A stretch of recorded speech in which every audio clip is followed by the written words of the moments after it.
My wife's diary exposed secret affairs. I served divorce and revealed her lies to our family. Revenge isn't loud, it's precise. You know that awful jolt in your gut when you step into a room and instantly know the world just tilted against you? Like when the dog goes strange before a quake, or when your mom uses your full name. That's exactly what hit me as soon as I walked into the Meridian Grand Ballroom, gripping an overpriced gift like an idiot. The place dripped wealth. Massive crystal chandeliers spilled light across marble floors so glossy they could double as mirrors. It was the kind of over-the-top luxury that screams too much money, no common sense. Every guest looked like they'd been lifted straight from the covers of Forbes or Vogue, depending on whether their cash came from stocks or style. I'd hunted for weeks to find this necklace. A custom piece from some Italian jeweler whose name I could barely pronounce without coughing. The kind of thing that costs more than a car and requires its own insurance rider. Sarah, my wife, had once pointed it out in a magazine at breakfast 6 months back. Just a passing comment, but husbands remember. We file that stuff away and chase it down like it's a mission. It took me 20 minutes to wrap the box in silver paper. I write code worth millions, but folding paper around cardboard had me sweating. Still, it didn't look too bad, tied off with a ribbon that foot for foot cost more than most lunches. I slid through the crowd, nodding to people I half recognized and dodging cheek kisses from strangers I'd forgotten minutes after meeting. But there was this buzz in the air, the kind of tension you feel when everyone's in on a joke except you. Conversations broke off when I passed, then picked back up in whispers, a sure sign that something ugly was brewing. The laughter started before I even saw it. Not the light champagne kind, but the cruel, hard kind that makes your stomach clench. The sound of people enjoying someone else's wreck. I followed the noise toward the stage at the front, probably meant for speeches about the night's charity cause, and then I saw him, Benjamin Cross, 6'2" of smug perfection, down on one knee like the star of some cheap romance flick. Except this wasn't Netflix. This was my life. He had a mic in his hand, his voice booming across the ballroom. "Will you leave your useless, weak husband and marry me?" The words smashed into me. Useless. Weak. I'd made this man richer just by working in the same industry. My patents alone could have covered his last yacht. And weak? Not even close. But truth didn't matter here. This was a performance, and I was the punchline. The crowd devoured it. 400 of Manhattan's elite, united in delight at my public gutting. Phones came out fast, because why just watch when you can post someone's ruin in 4K? My marriage was about to go viral. And then the blow landed. Sarah, my wife of 7 years, the same woman who'd asked me that morning if her dress looked okay, the same one I'd just bought a necklace, worth a small fortune for, looked at Cross with a smile I'd never seen. Not her morning coffee smile, not her wedding day smile. Something sharper, alive in a way that gutted me. "Yes," she said, clear, strong, into the mic. The ballroom erupted. Applause, cheers, whistles, like they'd just seen the game-winning touchdown. I stood frozen, holding that shiny gift box, while my wife accepted another man's proposal in front of hundreds who thought my destruction was the best show in town. Cross rose, pulled her into a kiss straight out of Hollywood, and the room went wild. Someone shouted. Someone else started a slow clap that turned into a roar. And me? I stood there like I'd wandered into the wrong theater, stuck in a nightmare I couldn't walk out of. The easy move would have been to blow up, hurl the box at Cross's perfect hair, yell something cutting, make a scene big enough to ruin their spotlight. That's what everyone wanted. That's what they were waiting for. Nothing delights the wealthy more than seeing someone else break apart in front of them. But here's the thing about working in tech for 15 years. You learn patience. You learn that payback doesn't come loud or fast. It comes careful, steady, and sharp enough to cut clean. The kind of strike that lands when no one sees it coming. So instead of giving them the meltdown they craved, the dramatic confrontation they were all secretly recording on their phones, I did something that probably confused the hell out of everyone in that room. I turned around, no shouting, no scene, no thrown objects or dramatic declarations. I just pivoted on my heel like I was leaving a particularly boring board meeting and started walking toward the exit. The gift box stayed firmly in my hands, because damned if I was going to leave behind 3 months' salary worth of Italian craftsmanship for these vultures to pick over. The crowd's energy shifted as I moved. You could feel the confusion rippling through the room like a wave. This wasn't the script they'd expected. Where was the rage, the tears, The public breakdown that would give them something to gossip about for months. I kept walking, past the champagne fountain that probably cost more than most people's annual rent, past the ice sculptures already starting to melt under the heat of everyone's anticipation, past the string quartet that had stopped playing to watch the drama unfold. My footsteps echoed on the marble, steady, deliberate, completely unbothered. Behind me, I could hear Cross trying to restart the party atmosphere, his voice booming through the microphone about love conquering all and new beginnings. Classic CEO move, when in doubt, give a speech. But even his practiced charisma couldn't quite cover the awkward energy I'd left in my wake. The doorman, different guy than usual, probably hired special for tonight, opened the massive brass doors for me with a look of professional confusion. I nodded my thanks and stepped out into the cool Manhattan night, where the city's honest chaos felt refreshingly real compared to the manufactured drama I'd just escaped. My Uber was already waiting. I'd called it the moment I heard Cross's voice on that microphone, because I may be a lot of things, but stupid isn't one of them. The driver glanced at me in the rearview mirror as I settled into the back seat, probably wondering why someone was leaving such a fancy party so early, still clutching a silver gift box like it contained the secrets of the universe. "Rough night?" he asked, because Uber drivers in New York have apparently never met a personal boundary they couldn't cross. "Getting better by the minute," I told him, and meant it. As we pulled away from the Grand Meridian, I caught a glimpse of the ballroom through the massive windows. The party was back in full swing. Cross and Sarah were probably already planning their future while the crowd celebrated their successful humiliation of the guy who just walked out. They thought they'd won something tonight. Poor fools had no idea what was coming. The gift box sat in my lap, still perfectly wrapped, still unopened. Inside was a necklace Sarah would never wear, bought by a husband who apparently no longer existed. But that was fine. I had other plans for my money now, better plans. Plans that didn't involve funding my own public humiliation or buying jewelry for women who thought pathetic and impotent were accurate descriptions of the man who'd built their entire lifestyle from scratch. The city lights blurred past the window as we headed uptown, and for the first time in months, I felt something I'd almost forgotten: clarity. Tonight had been a gift in its own twisted way. Sarah and Cross had just handed me the justification I needed to do what I'd been too polite, too civilized, too stupidly loyal to do before. They wanted to play games with my life. Perfect. I'd been playing games since before Cross learned how to tie his first necktie, and I'd never lost one yet. The real party was just getting started. My penthouse felt different when I walked in. Not physically. The same ridiculously expensive furniture Sarah had insisted on was still there, the same pretentious art pieces that cost more than most people's houses still hanging on the walls like silent judgments, but the energy had shifted. The place felt lighter somehow, like someone had finally opened a window in a room that had been slowly suffocating for years. I tossed the silver gift box onto the kitchen counter without ceremony, letting it land with a satisfying thud next to a bowl of fruit that probably cost $50 because everything in Sarah's world had to be organic, artisanal, and Instagram-worthy. The necklace could stay wrapped forever for all I cared. Maybe I'd turn it into a paperweight or a very expensive reminder of my own stupidity. The marble countertops gleamed under the recessed lighting, reflecting my face back at me in a dozen different angles. I looked tired, which made sense, considering I'd just watched my marriage implode in front of Manhattan's social elite. But underneath the exhaustion there was something else, something that looked suspiciously like relief.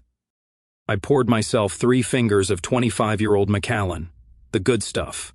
The bottle Sarah always told guests was David's little hobby. Like collecting premium scotch was equivalent to building model trains in the basement. Tonight, it wasn't a hobby. It was medicinal.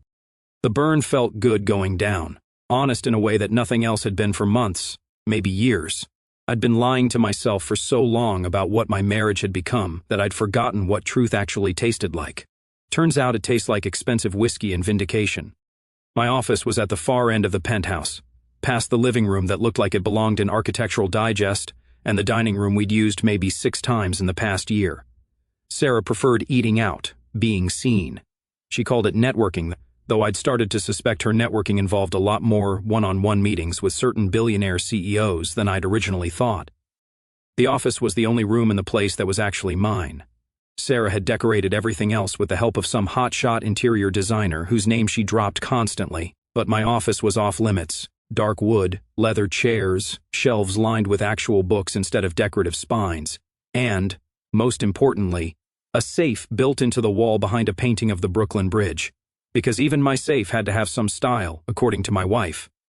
I sat down at my desk, the same one I'd bought when TechFlow was still operating out of a cramped office space in Soho, back when Sarah was still impressed by my entrepreneurial spirit instead of embarrassed by my lack of social connections. The wood was scarred from years of late nights, coffee rings, and the occasional moment of frustration when code refused to cooperate. Real wear, honest wear, not the fake distressing you pay extra for at overpriced furniture stores.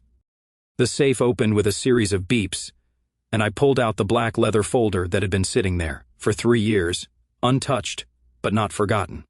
The label read, "Primary Assets," in my own handwriting, applied with a label maker on one of those nights when I couldn't sleep and decided to organize my life like it was a filing cabinet. Sarah had laughed at me for it. "Who needs paper anymore, David? Everything's digital now." Turns out the guy who built his company from the ground up and didn't trust the cloud with his most important documents needs paper. The guy who remembered that lawyers love paper trails and judges prefer physical evidence needs paper. The guy who'd watched his wife making eyes at other men at charity galas for the past 6 months needs paper. I opened the folder and spread the contents across my desk, like I was dealing a very expensive hand of poker. Every document told a story, and together they told the story of how a 24-year-old kid from Brooklyn with a computer science degree and too much ambition had built something worth $400 million. The original incorporation papers for TechFlow Solutions, filed 7 years ago when I was still naive enough to think love and business mixed well. My signature, Sarah's signature, and a witness signature from my college roommate who'd driven over at midnight to make it official. Sarah owned 49%, I owned 51%, seemed fair at the time, seemed romantic. Even what wasn't in those original papers told the story of everything that came after. The patent applications I'd filed solo, working 18-hour days in a cramped office while Sarah handled business development at lunch meetings that always seemed to involve more martinis than contracts. 28 separate patents, all with my name as the primary inventor, all generating revenue that had funded our lifestyle, our penthouse, our ridiculous grocery bills. The bank statements painted an even clearer picture. The initial funding for TechFlow had come from my savings, my student loan money, my grandmother's inheritance that she'd left specifically for me to chase my dreams. Not our dreams, my dreams. Gran had been smart enough to put that in writing. Bless her practical heart. $250,000. Every penny documented and traced directly to company operations. Then came the investment rounds. Series A, Series B, Series C. Each one negotiated and closed by me, while Sarah handled public relations. The investors' names were all there in black and white, along with the contracts that spelled out exactly who owned what. The math was simple even if the legal language was dense. David Chen owned 85% of TechFlow Solutions. Sarah Monroe owned 15%, mostly as a gesture of marital goodwill that was looking pretty stupid in hindsight. I pulled out my laptop and opened the company's financial management system. The same system I'd designed. The same one Sarah had never bothered to learn how to use. Too complicated, she'd always said. That's what we pay accountants for. Except we didn't pay accountants to make executive decisions about where our money went, and the system required sole authorization for any transfer over $15,000.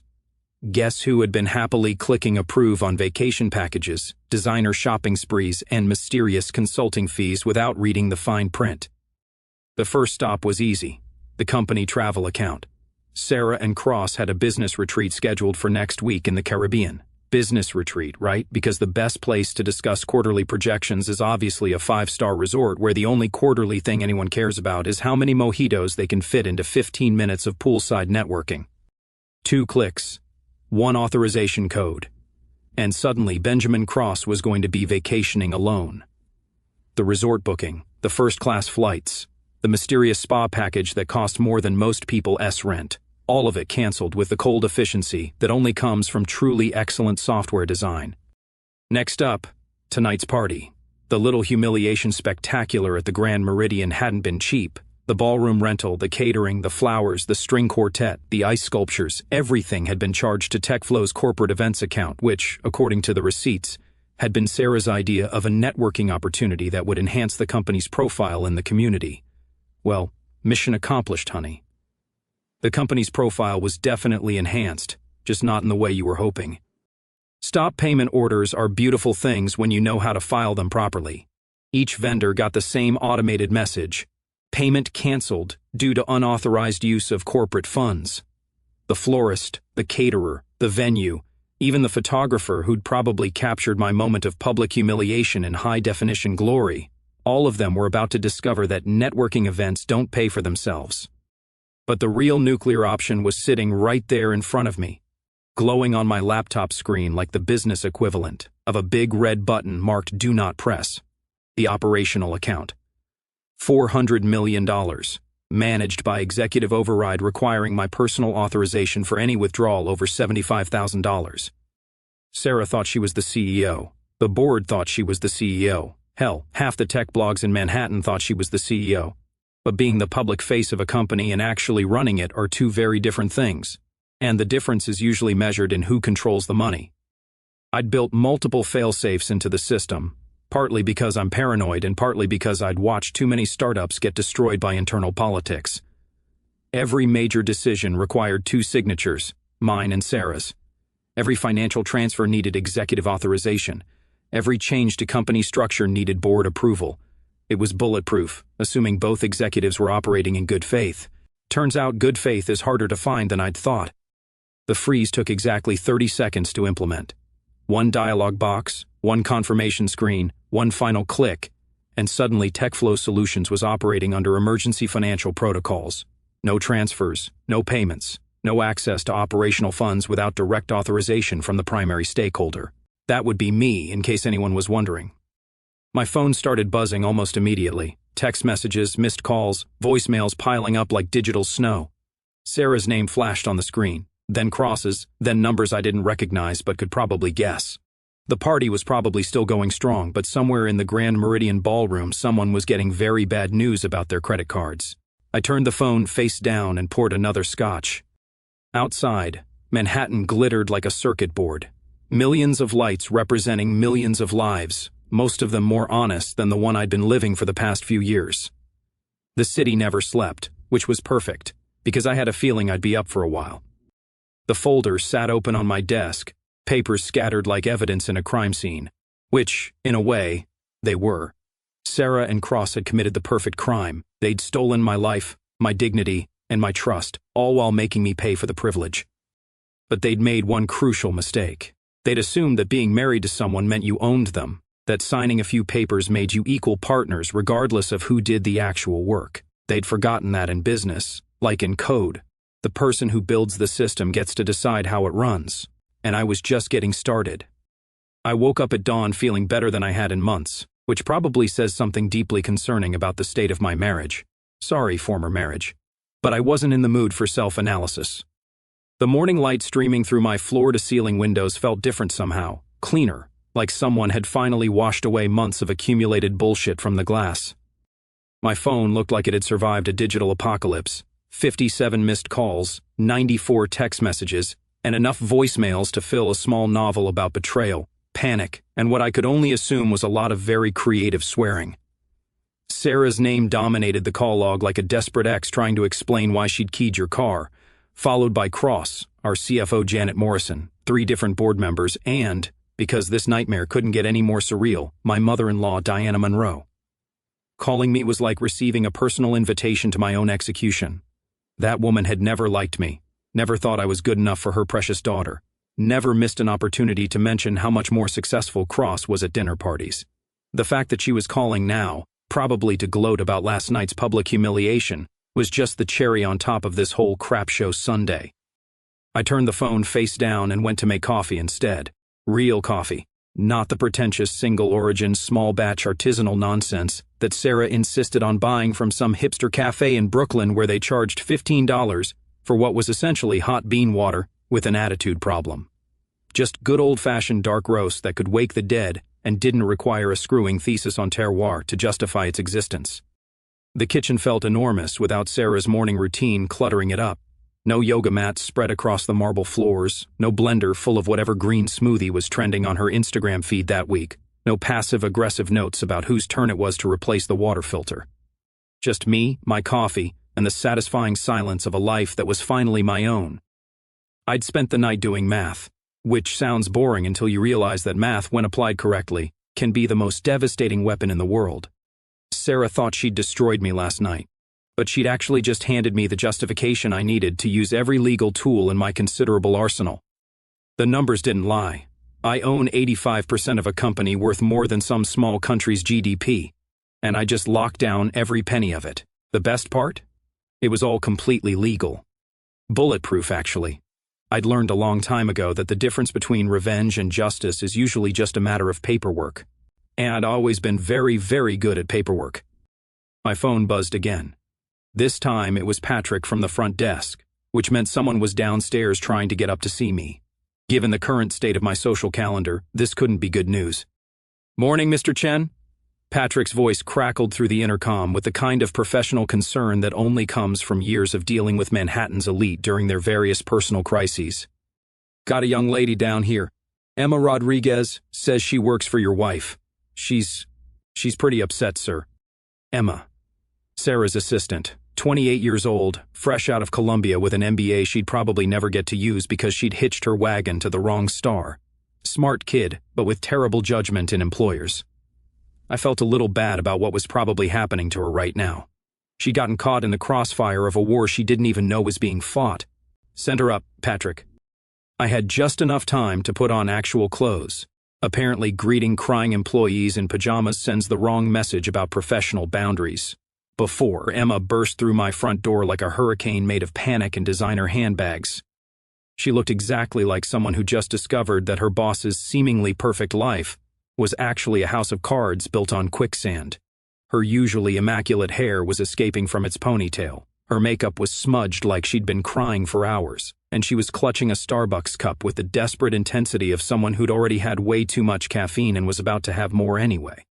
"Mr. Chen, thank God you're here," she babbled, words tumbling over each other like water through a broken dam.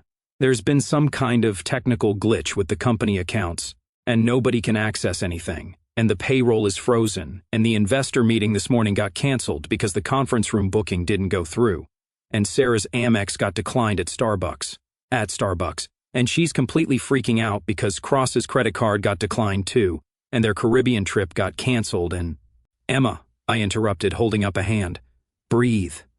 She sucked in a lungful of air like she'd been underwater, then looked at me with the kind of desperate hope people usually reserve for emergency room doctors or tax attorneys.